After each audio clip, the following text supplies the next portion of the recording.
What if you could play any idea that popped into your head without hesitation? That's what practice chains train you to do.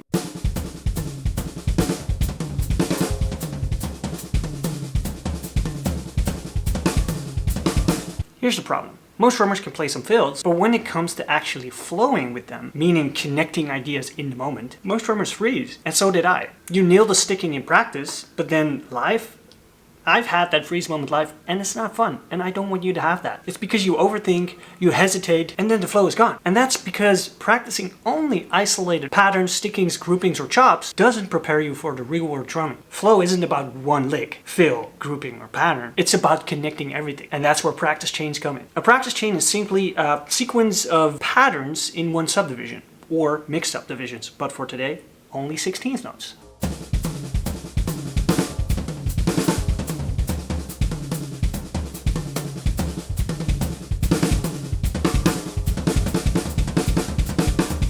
So instead of repeating 4 notes or 6 notes, we're repeating 1, 2, 3, 4, 5, 6, 7, 8 patterns today. And we're linking them together like a chain. And this forces your brain to move from one idea to the other idea without breaking down, having that continuous flow of notes. And that's what builds flow and confidence. And you can create practice chains with anything basically. Here's one of the practice chains I've practiced this week. The practice chain of this week is right left left kick, right left right kick kick, right left right left left kick, right left left kick kick, right left kick, right left kick left right kick, right kick right kick left kick left kick, right kick right left kick, right kick right left kick kick. So basically it's a pattern of 4, 5, 6, 8, 6, 8, 5, and 6. Now if some of these patterns are unfamiliar to you, you can just grab the pattern, take it out of the chain and practice it separately. But for the sake of this video, I'm gonna play everything in one go so that you can hear how it sounds and what it should feel like when you play it as a whole.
And this is just a chain in 16th notes. You can play it in 32nd notes, so play it double as fast, but you could also try playing it in 16th note triplets or 8th note triplets. But that's for another video. So here's my advice. Don't just memorize patterns. Use these chains to connect all these patterns. Do it daily. Change the order or put a new pattern in, take one out. Create a totally different chain. Because that's what will give you the confidence, the flow to just throw out some ideas whenever you want to. And then the next time an idea pops into your head when you're playing live, you don't hesitate. And that's what we all want, right? Alright, I hope this helps. Thank you so much for watching. If you want to see more videos like this, leave a comment and maybe subscribe, and I'll see you in the next video.